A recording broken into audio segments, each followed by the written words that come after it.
Have you ever wished you could feel everything without being swallowed or overwhelmed by anything? That's the power of witnessing. It's like stepping out of a storm, not by running away, but by realizing you were never the storm. Hi, everyone. Welcome back. This is talk 3 in my series on seeking. In part 1, we saw why chasing enlightenment backfires. And in part 2, we practiced don't know or beginner's mind.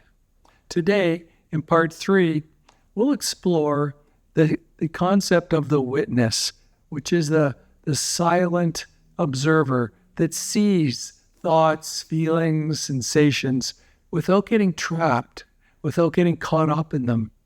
At the end, I'll guide you through a short practice so you can taste this directly. Here's the problem as I see it. Seeking creates a seeker. That's the basic problem. Seeking creates a seeker. The solution is the witness. In short, being the witness kind of short circuits the egoic seeker. It takes us out of identification. We're no longer identified when we're just observing. When we're caught in seeking, we create an egoic self that is striving. Seeking just simply reboots the egoic self over and over.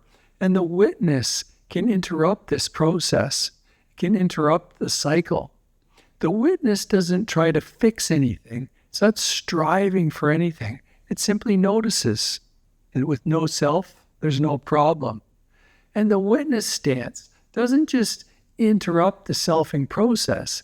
It also reveals that experiences rise and fall all on their own. It allows us to see directly the impermanent nature of all experience. What witnessing is clear seeing. It's seeing like we would watch clouds floating through the sky. But it's more than that. It's more than just being disidentified. With clear seeing comes clear comprehension or clear understanding. We see, for example, impermanence. We see the impermanence of all the experience that's flowing through. What witnessing isn't, it's not detachment, cold detachment, or distancing ourselves from experience. Witnessing is very intimate with experience. You could say it's closer than close because it's not adding any commentary. Let me share a personal story about how being the witness can shift how we experience life. It's a story that you might have heard me share in the past.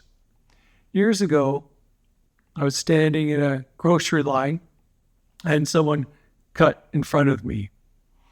Instantly, my chest tightened and my mind shouted, "That person's rude." But beneath that story, beneath those kind of arisings, something simpler arose. Before it all was a flicker of unpleasantness, what the Buddha called Vedana, or what's often translated as feeling tone.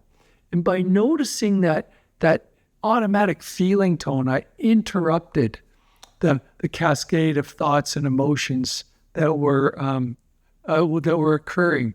Witnessing cuts through the story. It let me feel the moment without being drowned in it. With witnessing, we see thoughts arise and dissolve like bubbles in the water. We see emotions arise like a wave that crests and fades.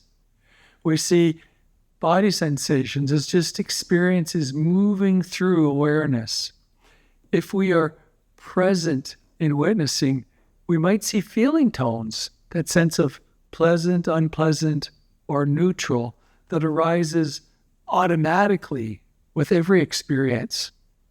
When we can clearly see feeling tones, we preempt the story and the emotions that go along with it. This simple shift from a self that is having all these experiences and believing the stories about them to a witness or an observer of the entire show, it changes everything. Instead of being inside the storm or the sky that's holding it. Here's a short practice to help you get a sense of this. You can try it right now. In this moment, tune in and notice whatever arises. Might be a thought, feeling, sounds, sensations. And each time something appears, silently label it. Thinking, sensing, hearing, and let it pass. Let it just float by. And keep returning to that quiet, observing witness that's behind it all. Notice that in all this, nothing needs fixing. Awareness was there the whole time. All you needed to do was tune into it. When we witness, we start to see the world as a process, unfolding naturally, rather than seeing it as a problem. Thoughts lose their grip, and emotions show their impermanence. The body reveals itself as a river of sensations. This is freedom. Not because we've escaped life, but because we're living it directly for once. So if I could give you one takeaway sentence from this talk, it would be, witnessing isn't detachments, it's intimacy without ownership. Next week in part 4 of the series on seeking, we'll look at what happens when the witness dissolves.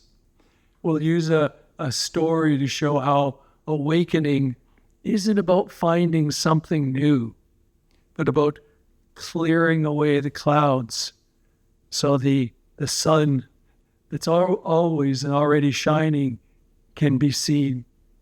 If this talk landed for you, resonated with you, click the like button and share in the comments what you noticed in that short practice that we did. And subscribe to the channel so you don't miss part 4, Clearing the Clouds, Letting Go of Illusions. Be well and bye for now, everyone.